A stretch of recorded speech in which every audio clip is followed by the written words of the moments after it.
Hi there, welcome to a topic video looking this time at the consequences of deflation. Here's a chart showing the countries with the lowest consumer price inflation rates in 2015. All of them in this chart, self-selected of course, have deflation. In other words, the rate of inflation is negative, and that's the definition of deflation. It's a persistent fall in a country's general price level, for example measured by the Consumer Price Index. Now, most economists would argue that falling prices can be damaging. So why? Let's think about some of the consequences of deflation. So why might deflation be damaging? Well, I think one reason is that consumption might be delayed because consumers are anticipating lower future prices. And if they hold back on spending, that leads to a fall in consumption and therefore a lower level of aggregate demand. So in that sense, in the short term, deflation can cause a sort of slowdown in economic growth. A second point is very important. In a world of deflation, debts become larger in real terms. The real value of your debt goes up in a world of deflation. So, for example, you might have a mortgage for £200,000, and in a world of inflation, normally you'd be able to expect to pay that off over 15, 20 years because your wages and your incomes generally will be increasing. The mortgage will become less as a percentage of your future incomes. But in a world of deflation, the real value of that £200,000 debt actually goes up. It can become much harder to pay it off. And that can be a drag on animal spirits. Consumer confidence can take a hit. Third point is important. In a world of deflation, oftentimes interest rates can't fall in nominal terms below zero.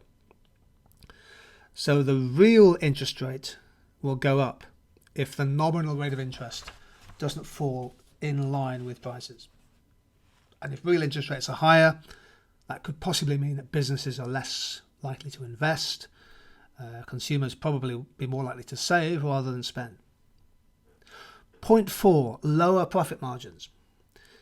Yes, in a world of deflation, there's quite significant pressure when prices are falling for companies to find ways of stimulating their profits and their revenues.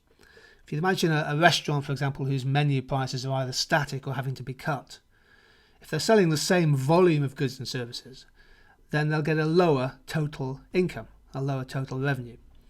And often in a world of deflation, as revenues dip, so too do profits. That can feed through, for example, to share prices. Now, how do firms respond to this? Well, they may insist or pressurize workers to take a wage cut, for example. So, for example, deflation in steel prices globally, partly because of sort of chronic excess supply in the world steel industry, has caused quite a few steel companies to say to their workers, for this plant to stay open, you'll have to accept either a reduction in pension entitlements or, let's say, a 10 or 20% reduction in wages. So that can be quite a significant cost to people.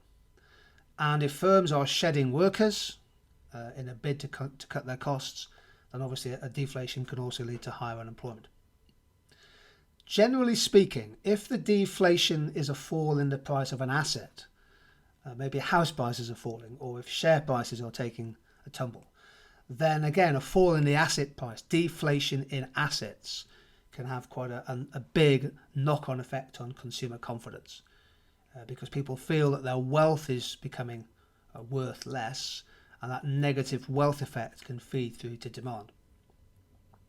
Point 6, again, I think is quite important. Deflation can lead to a redistribution of income from debtors, who by and large quite like inflation because it cuts the real value of their debt, to creditors because the real interest rate on a debt and a loan will have gone up. So deflation can lead to redistribution of income from debtors to creditors.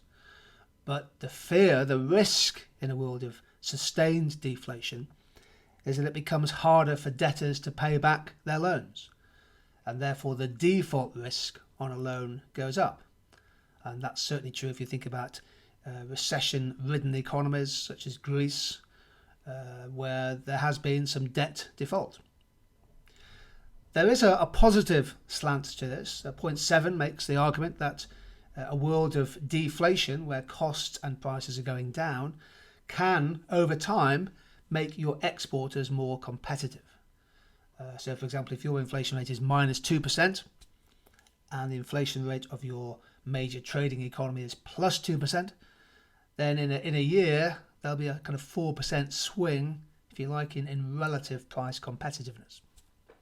So deflation can be good news for restoring competitiveness of export businesses.